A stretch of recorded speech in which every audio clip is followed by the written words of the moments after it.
Hello, everyone, and welcome to the Eternal X Wolfpack Paranormal Podcast. I am your host, Sean Ellis, and I will be with my co-host here in a few minutes as well. She's running a little late. We've got a great group of people on here tonight. I actually got to meet them when I went to the Rock Island Roadhouse Expo, and got to meet them at a party afterwards as well. We got to talking as well. And I even seen Blake sing a little bit of karaoke. So without further ado, everything vaguely paranormal, and we will introduce Miss Shelley Pruitt. How you doing, Shelley? What's the disclaimer for us that you put up? No, you guys, like I said, you guys will be fine. And then we got Blake. Hello, Blake. How's it going? And then we've got Ryan. How you guys all doing tonight? Good, man. How about you? It's actually a nice day today. I actually got to take the dog for a walk today, and it was nice out and did a few errands, and it wasn't as cold as it used to be, and I'm good for that. So. By the way, Sean, what happens at the after party stays at the after party. Don't be fronting anybody out now. I always said he said karaoke that night. I was gonna say Larry Eisler already got called out for that because he didn't tell me it was going online, so for other people to see. Yeah. So I mean, he did a hell of a job that night. It was fun. That party was pretty cool. Yeah, it was. Alicia from Eternal Paranormal hosted that party, and it was pretty cool hanging out with all you guys that night. Yeah. So, I guess one of the questions I always ask when I start the show, because to let everybody know who you are, and how you got into the paranormal. We'll start off with Shelley. Okay. Well, I've been doing the paranormals pretty much since I got here.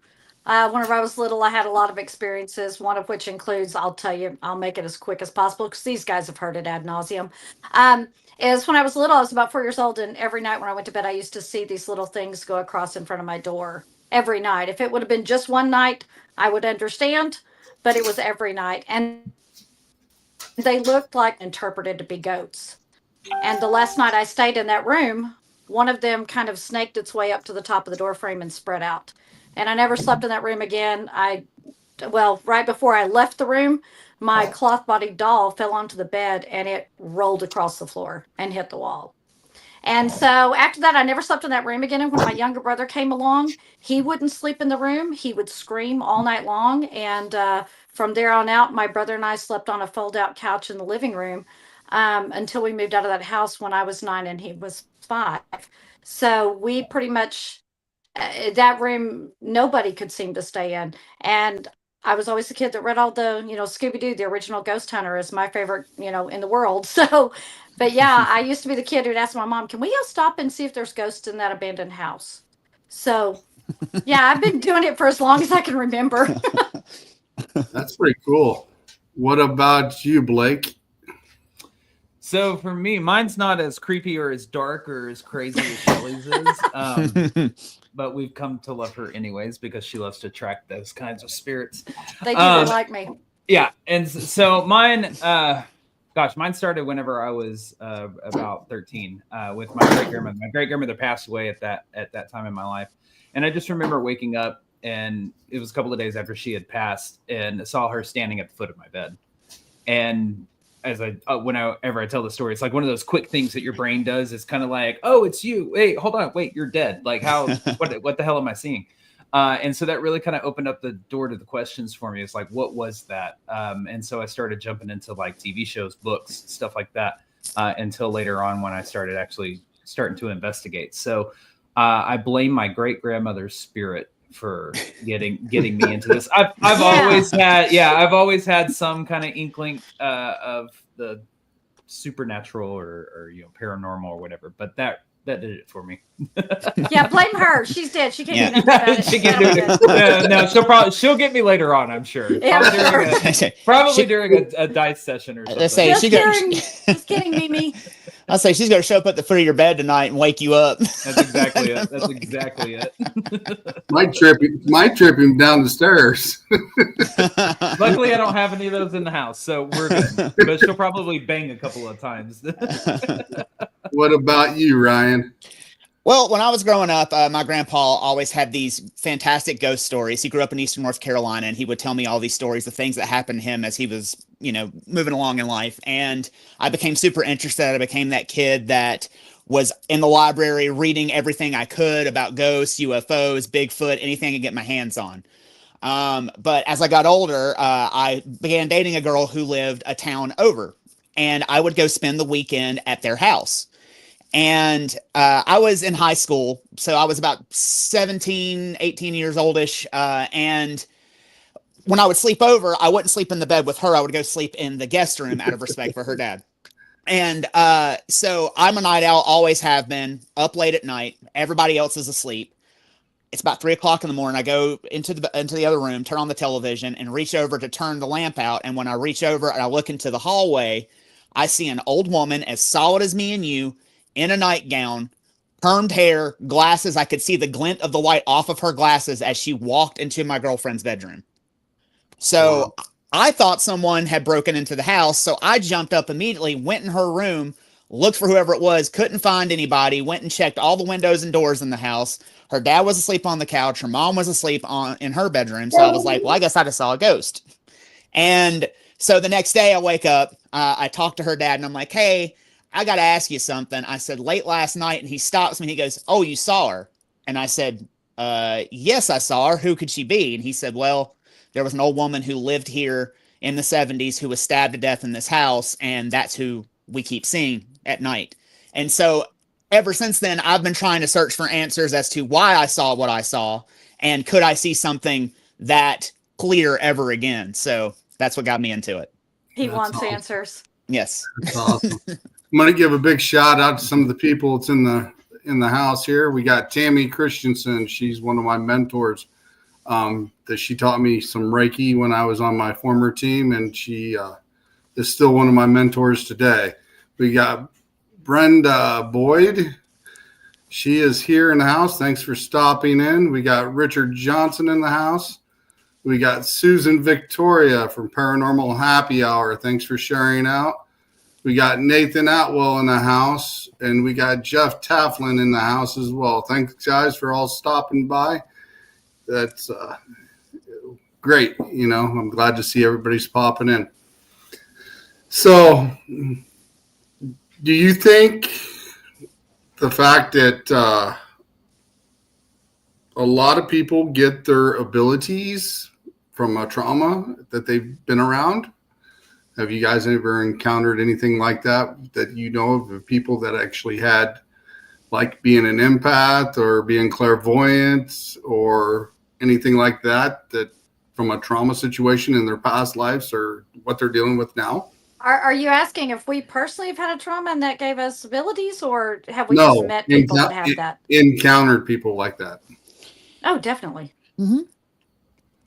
Definitely. I would say yes. We know quite a few people who have. I know collectively we do. I know some different, just like they do, that have had some kind of trauma in their past, and then all of a sudden at 26, they're going, holy crap, I'm seeing things that I don't know why I'm seeing things, or I'm hearing things, and now I'm going to go and see if I'm crazy because I shouldn't be hearing voices when there's no one in the house.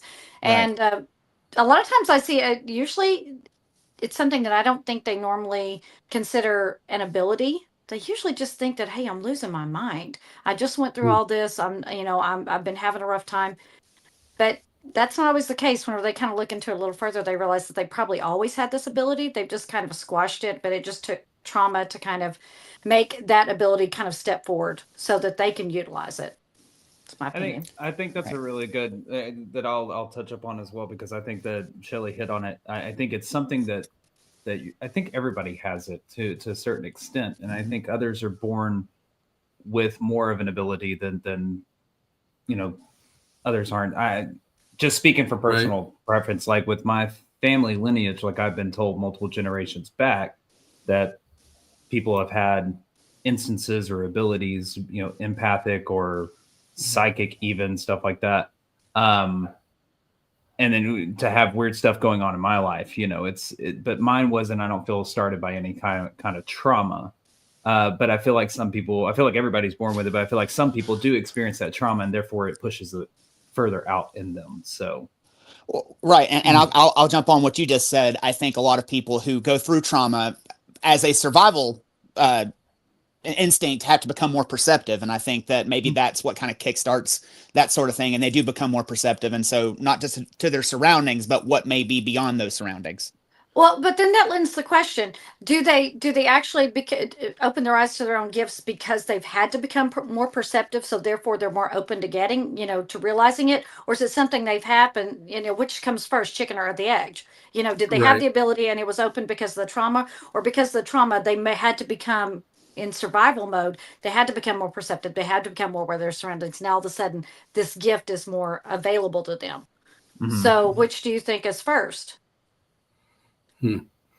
I think it's one of those that everybody's born with some level of type of ability. It just depends on whether that person suppresses it their entire life, or it is taught out of them, or they expand upon it, or they grow it and they nurture it. There's some parents who will be like, oh no, we don't do that in this household. There's other parents who will be like, oh wow, that's interesting. Let's explore that.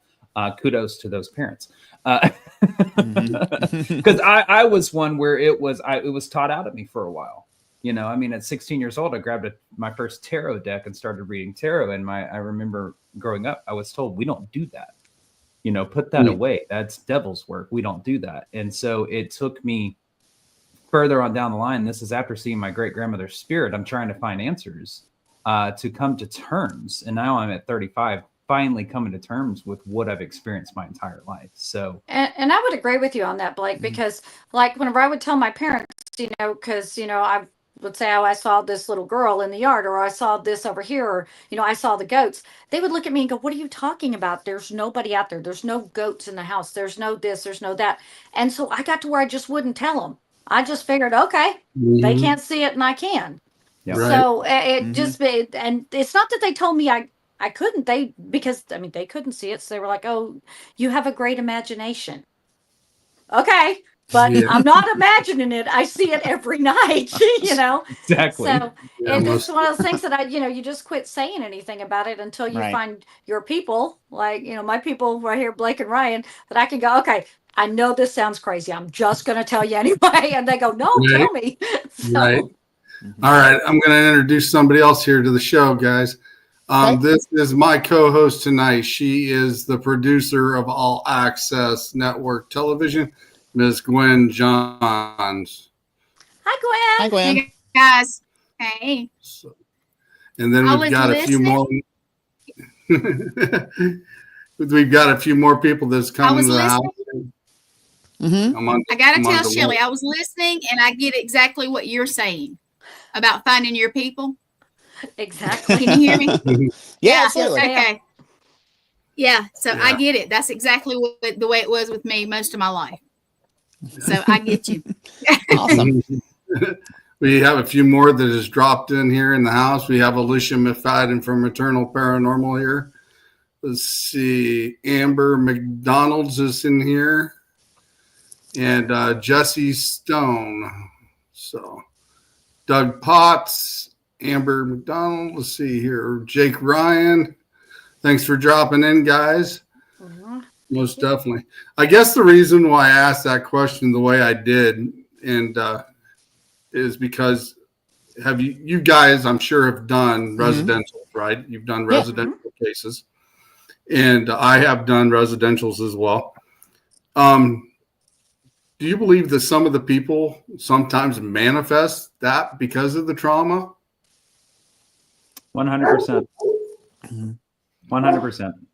We actually, when we go to a residential, we put them through a litany of questions, and we make them leave when we actually investigate their home, because we need to determine if it's something in the home or if it's the person. And I always tell them, don't lie to me. And, are you on any medication?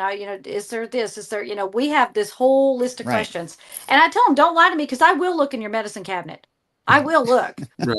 You know, Don't test her; she'll do it. I will.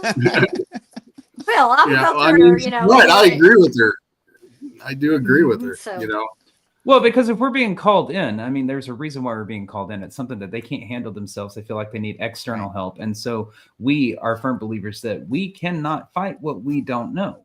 And there are also certain things that we're not going to go up against because we are not knowledgeable enough in that realm. I'm not going to try and walk into somebody's house with these two and rid the house of a Native American spirit because I don't have that knowledge. We're not qualified for that. Or throw it out there, the D word, demon, because I'm not a demonologist or I'm not a ordained priest, you know. So we have to know what we're up against. And I think that's our process is ask the questions, phone interview first, then the team meets. We talk about what they said. We want to meet you in your residence. Then we meet again, figure out what the team thinks. Then we move forward and we ask them, look, when we're investigating, because we're going to investigate before we figure out what we think is haunting your house, we have to have you removed. As Shelley said, you've got to trust us enough to be able to come in and investigate your house. We ain't going to take nothing away, but Shelley will go through your medicine cabinet. Absolutely. We're not gonna take any. And that's, we get very personal. You know, we're gonna ask you about past traumas, about your medications, about any recent financial strains or divorces or anything that we think could be affecting you possibly. Children Real at person with real person with you. Right, because that stress and trauma could act as a battery and be fueling exactly what we're going up against, and it helps to know those sorts of things. And the last thing, I'm sorry, Blake. Go ahead. I was just going to say that back to what Shelley was saying was whether it's the person or not, and tying into your question, I think it's detrimental to know whether it's the house or whether it's the person, because I do believe that people can manifest that on themselves. Oh yeah. Just by internalizing massive amounts of trauma that they themselves are not working through. And the last thing we want to do whenever we go in is to make, if it is truly the house, the last thing we want to do is make something in there angry, because these people have to come back and live there. So we want to be as informed as we can. And we don't do a lot of residentials anymore, just purely for the fact that a lot of people, whenever you do tell them, this is the way we're going to run this, a lot of them be like, oh, you want to know all that about me? Yeah. For our safety, as well as yours. Because if we get in there and make something mad, you have to come back and live here. We leave. We don't want it to come with us any more than we want it to bother you. But for our safety, we got to know what we're going up against. So. Yeah, I definitely agree with that. I mean, I've been across cases that I've had to deal with Indian stuff as well. I've actually been taking shaman classes for over 1.5 years now, and I've got a great mentor that does that. And if I ever need a question, I can always call him. He's always on the phone, and the group of people that I'm associated with that. And in dealing with that, you've got to deal with that with the Indian way and not a normal way that you would deal with a different spirit, because those Indians, whatever, if it's on their ground, you got to respect what was there, because otherwise they will turn things over as in be very chaotic. So, and we do have someone that we work with that is Native American. We have an ordained minister that has taken the exorcism classes. We know people, and if we don't think we can do it, we will be like, hey, this is not our forte. We deal with Casper and Casper's, buddies. If it's anything else, we are going to turn you over to who you need to talk to, because we're not going to play with something in someone's home, especially. No. I've seen people go into places and try to deal with the Indians, and I've watched them do it, and I'm like, if you don't know anything about it, guys, don't do it. Have somebody come in that has the knowledge to take care of that. Right. Like you're asking for trouble at that point. Yeah, because that gets very tricky at times. We actually were at a residence one time, and we found out it was Native American ground. And in order to get the approval of them, we actually played their drum beat and started playing it. And then we started getting better reactions from them instead of negative reactions. We played their Indian drum beat. And that was a very interesting thing that happened that night, because we ended up passing over some kids' spirits that were trapped in that area as well. And, but you either offer them to some tobacco, some alcohol, after you figure out what it is, and if you're dealing with,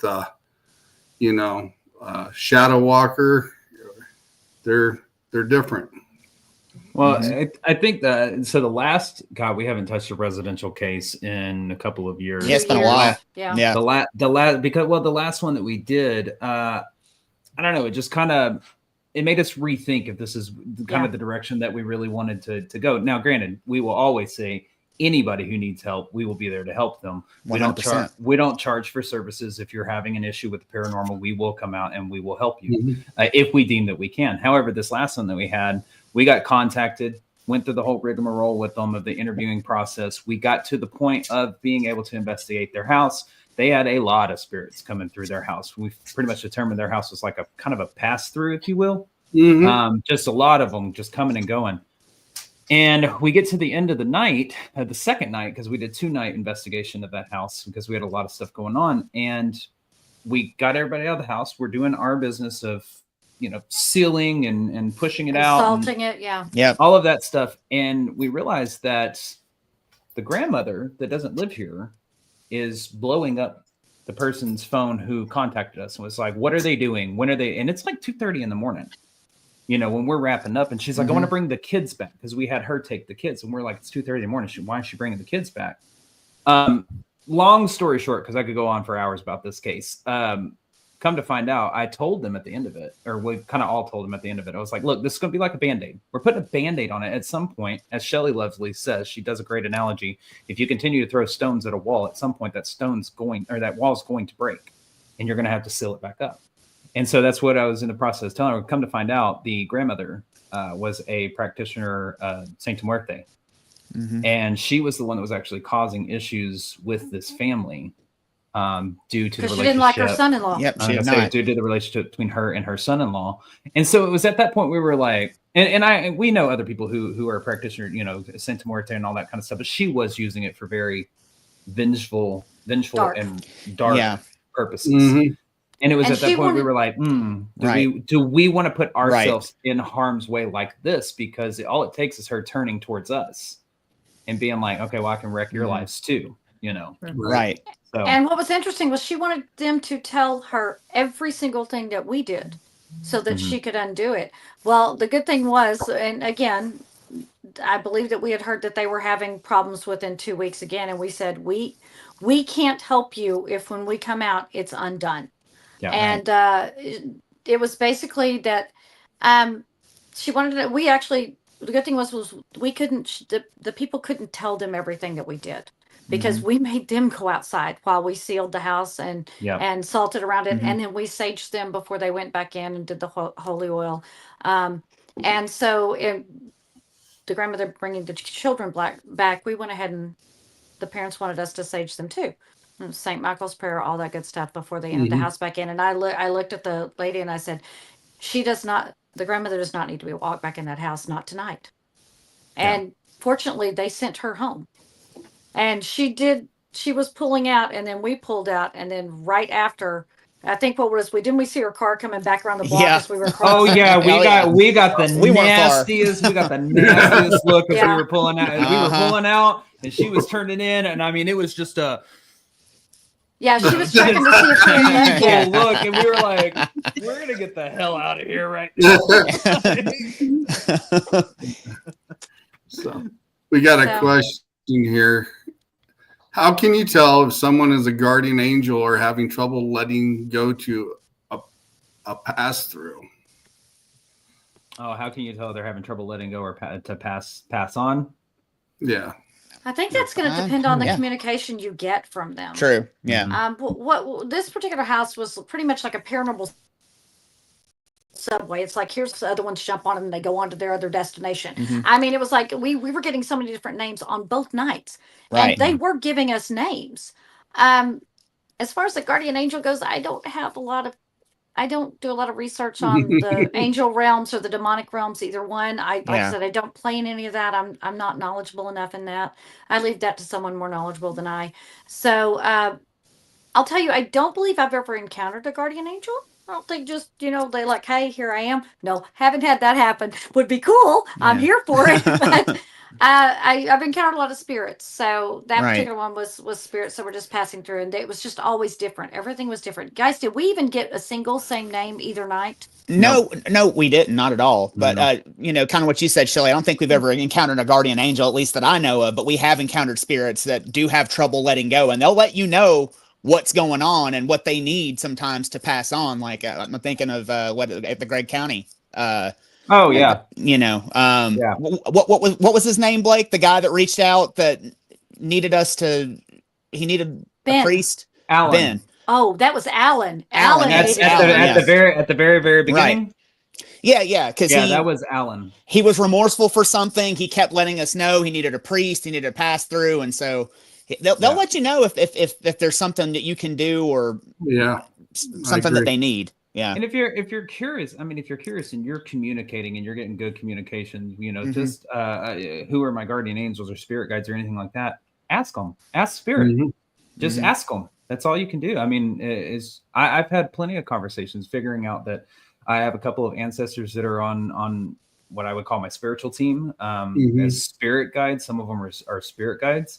Right. Just ask them. Just communicate with them. I ask them, but I think that they just keep dropping like flies. They're like, "Who's up for her?" Well, that's because yours is sitting. That's because yours is sitting over here like this, smoking a cigarette, Why? and drinking an old Yeah, fashioned. mine's drunk half the time, I think. They've never told me. I've been like, "Who are my spirit guides?" And they're like, "Oh crap, who's answering this one?" It's because they don't know because they keep resigning over and over and Yes. over again. Shelley. I have the They're worst not spirit sure. guide employees. They're like, "Not it, not it, not it." So. Yeah. I actually They got draw to discover straws. my spirit guides through Tammy when she was doing Reiki with me. We went through past life retrogression stuff, and that's when I discovered a lot of my spirit guides and stuff. But yeah, Blake is right. Just talk to them. They will talk back to you, and they will also teach you things as well. They've taught me a lot of different things. Yes. Now there are some that take great pleasure in jacking you around and leading you down rabbit holes, you know, and they're laughing at you, but there are some that do need help. Ryan does have one like that, and it Yes. kind of follows him around. And every time he'll get on and be getting some good answers to questions and stuff via the spirit box, it all of a sudden he'll ask a serious question like, can you tell me, can you, I don't know, just he'll ask some question and it'll just pop up and go, your mama. Your mom. Your mom or your mama. He gets Every that every time. multiple locations, doesn't matter where it's at. He comes through, your mom. Yeah. I'm just like, damn it. Because it makes me laugh every time, and I think he Oh, gets I've a had kick him out of cut. making me laugh. So I've definitely had them cuss me and tell me to get out, and they don't like me being there. I've had them definitely come over and tell me that numerous I get times. called everything but And, a Christian, so right. it's fine. You're fine. yeah. I will tell you though, we had a very sweet lady that came on, and she was kind of telling us. This was when we first met her, and she just randomly kind of told us, she was telling Blake that he's got what'd she tell you? 4? I'm talking about Chris. You had 4 or 5 around you, and she looked at Ryan and she goes, "You're kind of by yourself right now, but it's okay." And then she looks at me and I said, "I don't want to know." She goes, "Yeah, you do." And I go, "All right, tell me." And she goes, "I'm going to tell you this. I wouldn't step to you." She goes, "You've got an army." And I was like, "Well, that's why none of them are stepping up. Nobody wants to be the first one charging in." They're like, "No, not it."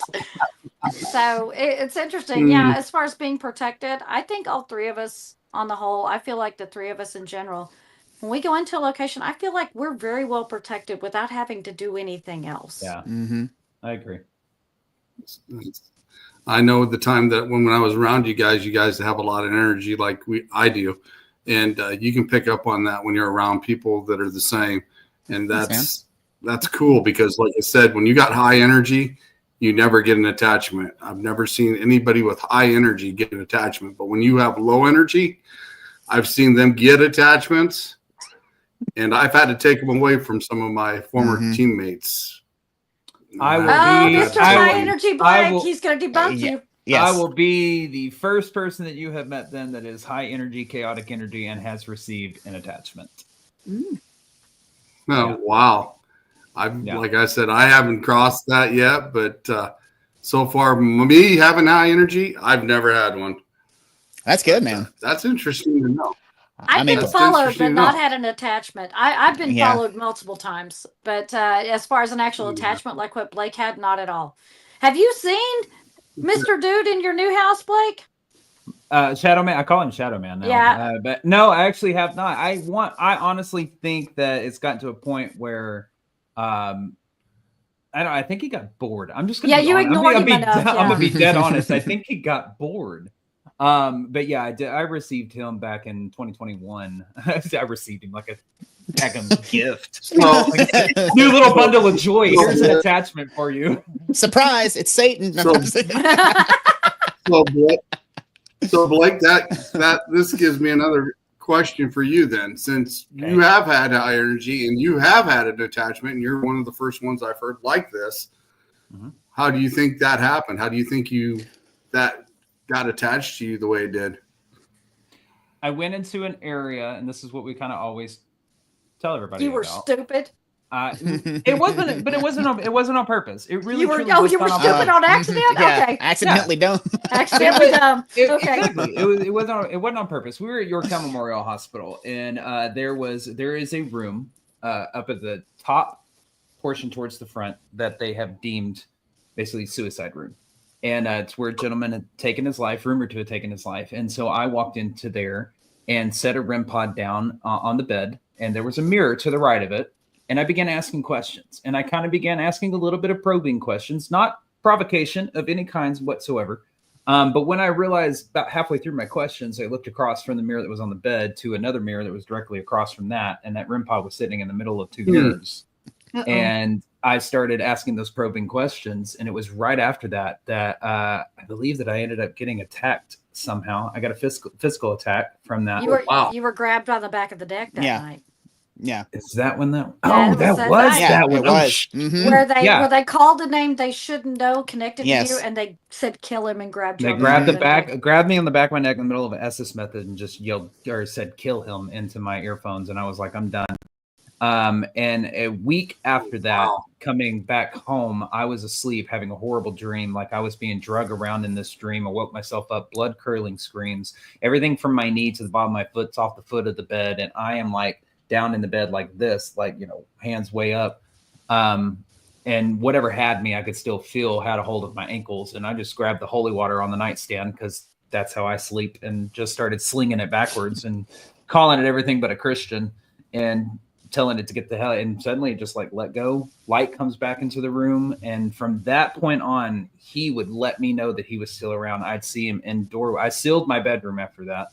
And I remember seeing him one morning standing in the doorway in the hallway. He couldn't come in, couldn't cross. But I'd catch glimpses of him, and he was tall. Oh my God. He'd take up shoulder to shoulder an entire doorway. It's tall as the doorway. And he was mean. That's putting it very lightly. And there were two other paranormal investigators that came and stayed with you, and they both saw him as well. Now, he never showed himself whenever I was there. But he did show himself to two other paranormal investigators when they stayed at Blake's house one night after we were done with the investigation. Now, Blake, when they tried to get rid of him, didn't like the light bulb go out or something, or it blew up or something? It buzzed. In my bath, like we wake up the next morning, and one of the guys who's an ordained minister or ordained priest, he comes up to me and he's like, well, whatever, your guy is like, I tried to get rid of him. By the way, you need to replace your light bulb in your bathroom because it blew out when I was in the process of it. And I mean, like, I go in there and it's one of those, the dome shaped ones on top of the ceiling. I unscrew it and like pull it down. And I mean, like the glass is just shattered inside of it. And I was like, okay, didn't get rid of it. No, that's a cheaper fix than it bust in the mirror though. So thank you for breaking the light bulb. Yeah. Very true. Well, so yes, that location. Go ahead. I will definitely say that it's not impossible because I am a very high energy, chaotic person when we're on investigations. And yeah, I did receive an attachment. He was with me, oh my God, for at least 3.5 years. It was a lot. He would make his presence known quite often to you.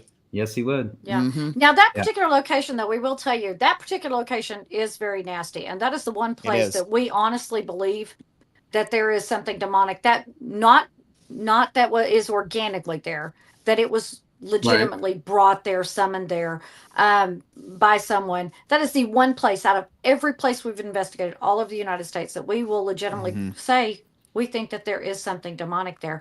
And anyone who goes there, I do not know a single person that has ever gone there that has not had some kind of experience that they cannot explain.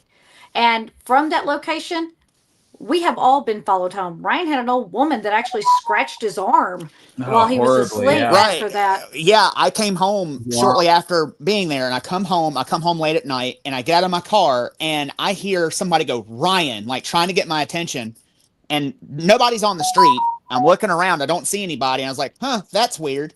So I go inside, and I go to bed, and I wake up a couple hours later, and I've got 3 big, long scratches down my arm that I didn't do. I bite my fingernails. I don't even have any fingernails. And I texted these two, and they were like, holy crap. And it was bad. Like, it drew blood. It was so bad. Blood. Mm-hmm. And that location before I've actually woken up with a handprint that was on the inside of my thigh that basically went from the inside of my thigh to my knee. And it was one great big handprint that left marks. And after we've left, I've seen a man 3 nights in a row standing at the end of my bed. And, you just wake up, you go, get out, and they disappear, and you see him next night, you're like, get out, and he disappears. Last night, I'm like, either get in the bed or get out, and quit waking me up. And then I never saw him again. So get out of my room, fool. Weirdos. Find me I was gonna say, it's all it took, Shelly, was for you asking him to get in bed with you, and he's like, "Nah, I'm out." That's usually how I run them off. That's usually how I get rid of them. No shame in my game. Well, that's scary. That's definitely a good thing to know. That's why I like talking to other teams with their experiences, because, like I said, you're the first that I've noticed that actually has high energy that has an attachment like that, because I've always had high energy and I've never had an issue. And Tammy, the one that's in our chat here, she's a Reiki master, and we've never had an attachment, but we have taken them away from people before. And but that's interesting to know on how you got that and how it occurred. So that's something to keep my eyes out for, in the future. I think I had 4 Reiki healers try to get rid of him. And it never. He was would. Stubborn. Yeah, they never would. And you did get it because you were sitting in between 2 mirrors. You were in an infinity loop, but sitting between those mirrors, and I think that's more than likely. I do believe that's how you got that. I think I pissed him off by accident. Right. Yeah, I think I pissed him off. I wasn't being mean, ugly, or provoking in any ways. I was just basically asking, like, what kind of mental state were you in when you made this choice?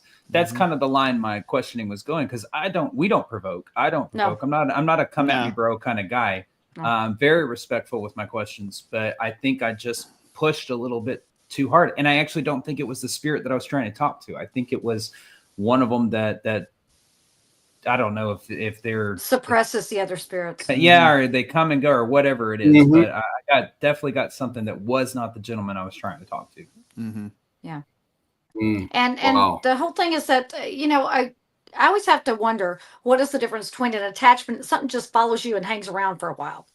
Because we've all had something just hung around with us for a little while and then it's gone.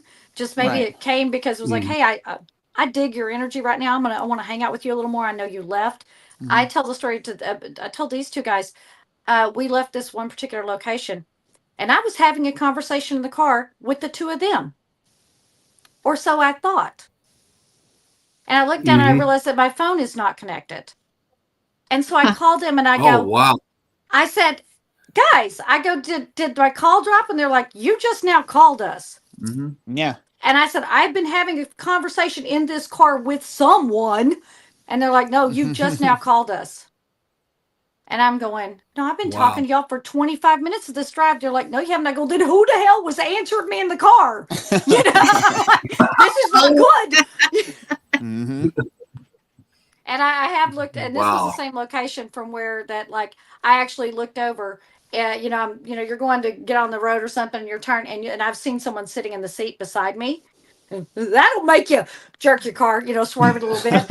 And I have seen them in the back seat too after leaving this location. And it's always someone different, which that always, that wigs me out. That I'm like, okay, time to stop and get a soda. We're gonna get out of the car. Everybody out. Come on, everybody out. Potty break. Get out of my car. Get out of my car. This is where you get off. You go that way, I'll go and this I'm going way. this way. Right. Yeah. Yeah. So what do you think the difference is between the attachment and something that just wants to hang out with you for a few minutes? Would you consider that an attachment?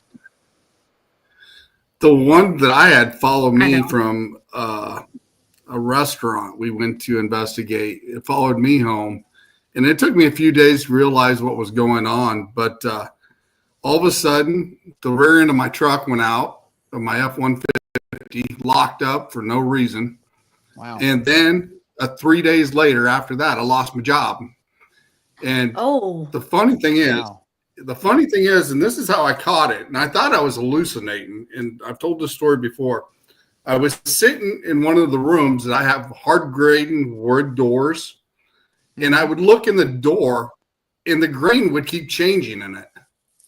It would form different pictures in the door. And I stopped and I looked and I was like, no, there's something coming out of the window. There's some type of glare that's changing this. I sat there, debunked it, turned the lights, turned the door, looked at it from different angles. And every time I turned, that door would have a different type of grain view in it.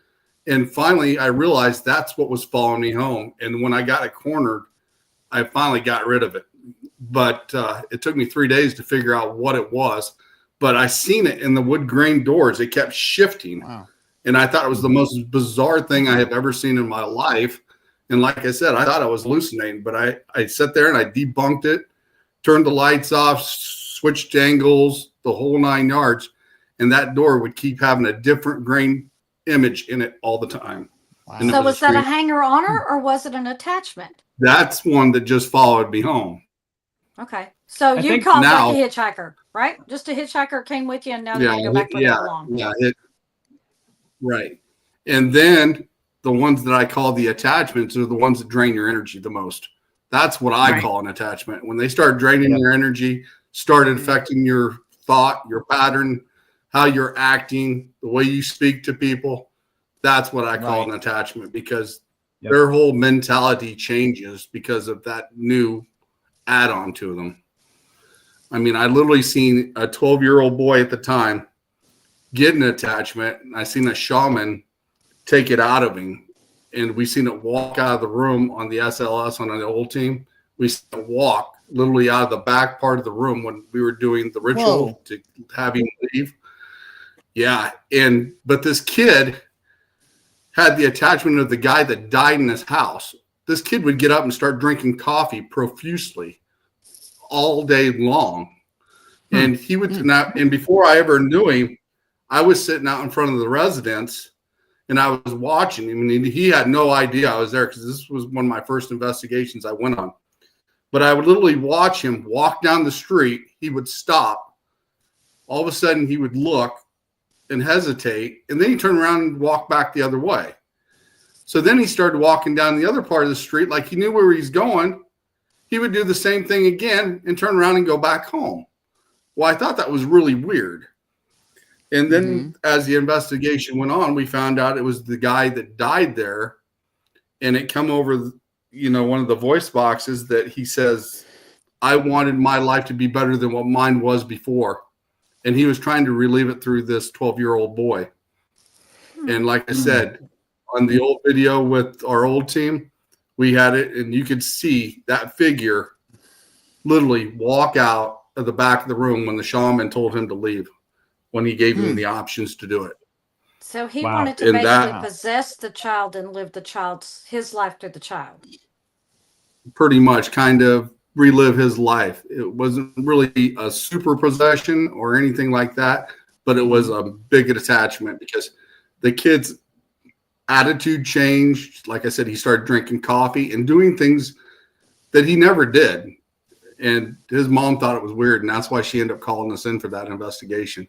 And we ended up going there a few times for a couple other incidents. But yeah, the very first one, we seen a shaman do that. And that's what got me hooked on a lot of stuff.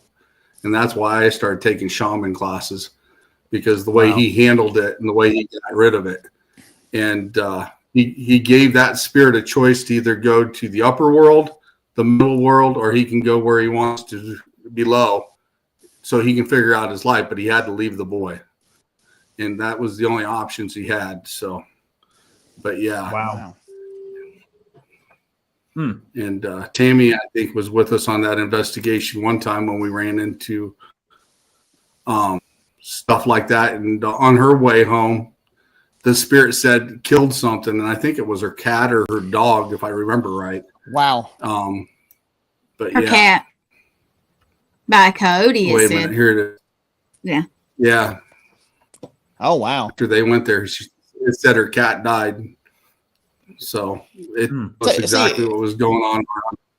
Something that struck me about that story was you said that he would walk to either end of the, I guess, property and like turn back around. Do you think he was like bound to the property so he couldn't leave? No, I think what was going on from everything I witnessed with him is he was wanting to do what the guy did. And then all of a sudden he realized it wasn't what he wanted to do. Okay. And he turned around and would go another direction. But it was like that big moment. He would just like walk down the road like he was going to a location. And then all of a sudden he just like turn around and come back. But I think it was like the guy was wanting to go to a specific place. And then all of a sudden he just kind of popped out of it. Interesting. So may I have missed it, but I do believe this was a demonic attachment or just any nasty human spiritual influence. Do you believe? I don't understand. He's asking, was it a demonic attachment or a nasty human influence? Like spiritual. I just think nasty it was human. I just think it was the human trying to relive his life. Like he said, he had a bad life and he was trying to relive it through the boy and make up for all the bad stuff that happened to him when he was growing up. Blake, did your attachment drain your energy or anything? Yeah, mine was very much, whenever, so mine would almost play with me in a weird way. It'd be like, he'd come in, he'd be there and be very present, intimidating, trying to get me to react to different things, trying to get me to communicate with different things, and in different ways. Yes, very draining of the energy, very hard to think, function. I make to-do lists, hard to get through my to-do list during the times that he would be. It'd almost be like he would like come and go, if you will. He'd show up and for like a good week, maybe 2 weeks solid, it would just be chaos in my house and with me and in my life. And then it would tamper down and then it'd come back again. And finally, I think it just, once I started sicking enough Reiki healers and priests and psychic mediums and us after him, myself after him, I think he started to kind of, push back just a little bit. And I haven't had any issues with him in quite some time. Again, you started ignoring him too. And at one point though, Blake, forgive me, I don't remember how we came to this conclusion, but he had actually wanted like water from a specific body of water. He wanted a feather. He wanted something. And that was his terms for leaving. And I said, you will not do that. We do not appease them. We're not going to do what he wants to do. He's negative. He's going to go with nothing given to him. That came from West Texas Paracon reading that I believe that I received, and I was told the only way that I could make amends with him for what the wrong, quote unquote, the wrong that I had done was to collect and give him gifts the next time I went back to Yorktown Memorial Hospital that consisted of he wanted a black feather. He wanted water from a specific body of water, which was up near Dallas, which is about 2.5 hours away from me. He also wanted dirt from another location. Yep. He wanted all of this presented in a jar to him, left at the hospital. And I said, I'm not doing that. I'm not doing that because the last thing you need to do. It doesn't feel right to me. And number two, that to me is like just gifting you with something. What promise do I have that it's going to go the hell away? And that Yeah, seems I'm like not some doing kind of binding ritual Right, as that- well. I was gonna say, and we ain't doing yeah, that. that could be like Yeah. a covenant in their world or Exactly. something. Yeah. I was like, I'm not doing that. Yeah, Mhm. it's like you're Yeah. giving a donation to him, and he's going to attach to you permanently. Is what that kind of sounded like. And Exactly. yeah, you don't give things that do that to people. You don't give Mm-mm. them anything. You just Oh, sure they're no. gone. That's definitely for sure. Well, because in my head, I was like, Um, listen, I will find somebody at some point in my life that will be strong enough to get you out of here and away from me. You know, I mean, I'm not going to give you what you want. I didn't ask for you to begin with. So why am I going to listen to your commands? Like you can listen to mine and get the hell away. You know, but I'm not going to Right. go out of my way to do this for you. Right. Yeah, that was something whenever Blake was telling me that, I'm going, we do not negotiate with something that's terrorizing you. It has to No. go, and that is the only thing it can do is go. You know, Yeah. we're not Yeah. playing with that. Yeah. Yeah, I definitely agree with that. Nathan Yeah, I Atwell do. says that definitely did not sound like a good idea. Sounds like a binding ritual to me. And I agree. I agree with Nathan, and I agree with Shelley as well when she said that. You know, because you're giving them certain items they're asking for, and who knows what they can do with those items from their perspective. And that would not be a good idea anyway. Yeah, you're agreeing to their terms. like it's- No, there are no terms. You No. leave. No, yeah, Mhm. that's Exactly. exactly what it was. So it's like, no, because then, I mean, throughout the time from when I guess he attached to me up until really whenever I realized maybe he's gone, I don't know. I started looking into a whole different light of it. Like my experience, my spirituality started to grow exponentially. So I was starting to learn different techniques and different things to be able to protect myself more. And I was bringing more of that into my house and my safe area and doing these things to better protect myself that way. And I think that helped to drive space between he and I as well, and ultimately push him on out. So like I said, it's been quite a while since I've had issues with him. Don't be showing your face. Yeah, I was fixing to Yeah. say, tell him you don't want him back. Because that's what he would do. He would almost lull you into a false sense of security, and then Yes, he'd he pop would. right back up. Yes, he would. Yes, he would. So Yeah. So he needs And to we stay where got he's to the at. point where we wouldn't even say his name. We'd be like, have you seen him today? Not, Yeah. you know, and I still don't say his name. Like I said, old No. dude, you know, you seen old dude lately? Because I figure invoking what we called him is almost like calling him. Mhm. So Right. I'm like, yeah, you seen the Right. old boy today? He been lurking? Seen the lurker? You know? Well, that's like I said, it's great to hear, you know, other teams' experiences and how they've dealt with things and stuff and everything. Yeah, it So is. that's one of the reasons. That's one of the reasons why I like to do this show. You know, to be able to talk to other teams from around the country and get their experiences and how they've dealt with things. We are just about at the top of the hour. Is there any questions you have, Gwen, that's come to mind that you'd like to ask one of our guests? Honestly, one for Blake. Have you ever just thought about wearing a crystal or something just to keep you? I mean, this guy, yeah, he needs to I go have far away. so I have oh god, let's see here. I have You probably Show did him all your everything. goodies. A list. Blake, You make that list for that too. Do you Let's have the see, cords? Got Do you my have the black bag cords with you? right there. Yeah. No, so sitting behind me on these shelves, this is kind of my safe area where I do a lot of my at home practice type stuff with my gifts. I and see your abilities. stuff. I see it on my big screen. So yeah. Yeah, and so back here, I have got a tower of selenite that's about 10 inches tall and about 4 inches wide. I've got black tourmaline that is about half that size. I've got smoky quartz that sits up top over here. I've got regular quartz. I've got pretty much anything that you can think of that is energizing, clearing, protection. Bracelets. Whenever I investigate, I have crystal bracelets that I wear. I have a seven archangel pendant that I wear as well. I pull from a lot of different religions for my own set of beliefs. I'm very spiritual and nature based.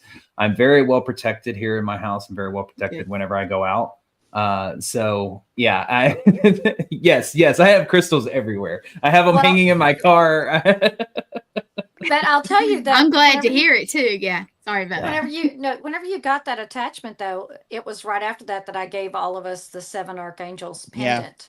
because I was like, we need something.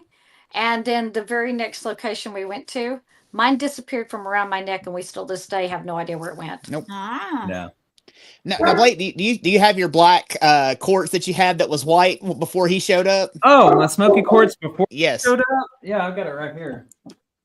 Yeah, he had. Now, I mean, this is smoky quartz, which we understand there's supposed to be a little bit of black to it.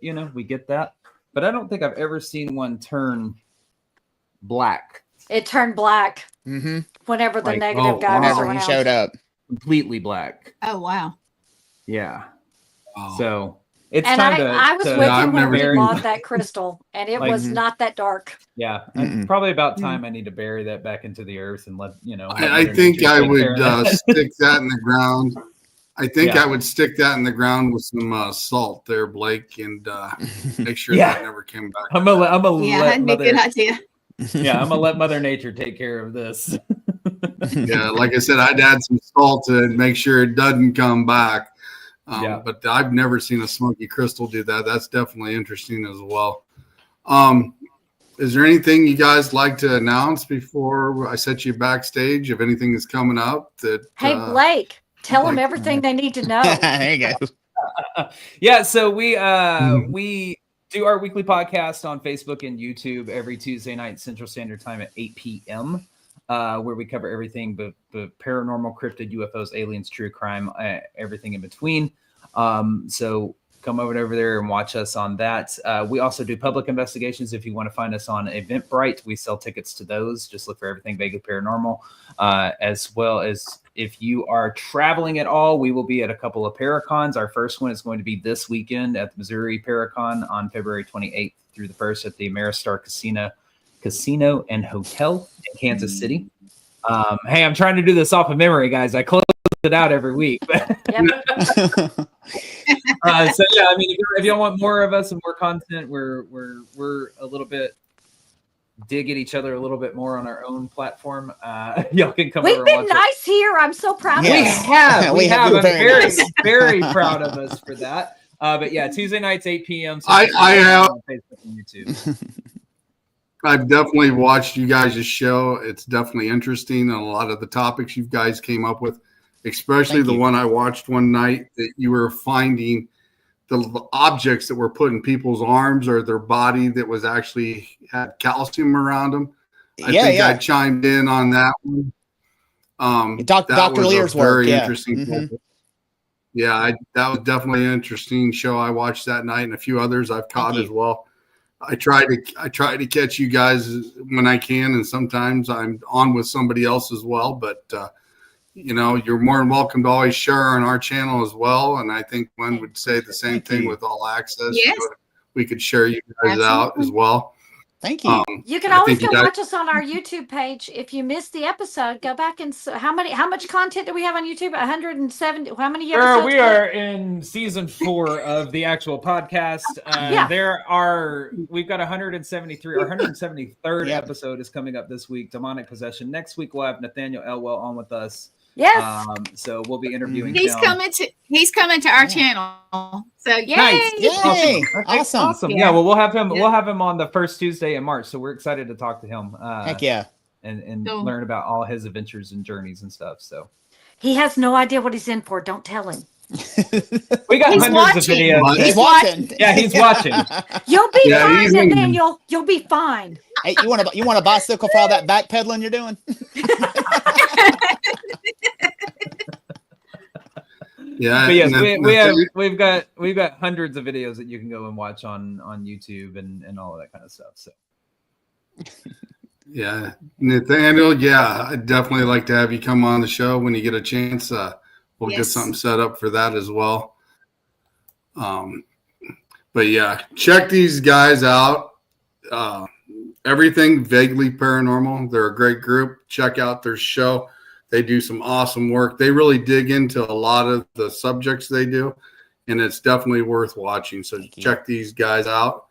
And you can find them on YouTube and etc. there that I've got listed below down here. I had to type it all, and I can't remember all of them myself. But they're on almost every platform. They're almost on every platform for sure. And like I said, They're a great team. Go check them out. Thank you. And thank you guys for coming on the show tonight. We'll definitely Thank have you. to have you Thanks back for on having again us. in the future, because I'd like to having us. dig into some other topics as well that you guys Sure. have done as well. But the conversation went really well tonight. And like I said, you check these guys out. I'm going to set you guys backstage. And like I said, thanks for coming on. And I'll chat with you backstage here in a few minutes. All right. Thank you. Cool. Sounds good. What'd you think, Gwen? They are very cool. I was listening on my way in. I'm not always late for anybody that notices that, but I had dinner with the sis, so that had to happen. But Yeah, yeah, I they're know. great. Absolutely great. And Nathaniel is, Yeah. I knew he was watching and he wants to come on. So let's get him on. Let's do Definitely get him on. We'll definitely get him on for sure. And that. And anybody who's watching, we've got I'm going some- to play this over on All Access in probably about 30 minutes. Yeah. So we do got a couple things we're going to show here before we close out the show real quick. So should we do the one we got the information for last night, or should we use that as our ending? I don't know. I'll let you choose. All right. Let's do All Access first, and then we'll close it out with the other. So here's a commercial. Here's our commercial that Gwen has put together for All Access Television Network.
Did a great job there, Gwen, for that little commercial you've done for us. That's awesome. Thank you. So Thanks.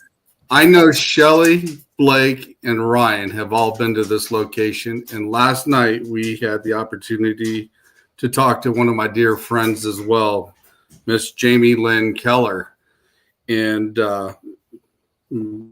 Mr. Chris Hartley or Hartle.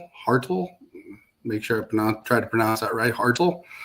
And they have a great event coming up in July. And I know, like I said, Blake and Shelly and Ryan have all been to this location, and I'm looking forward to this. And I'm definitely going to be there in the crowd when this happens.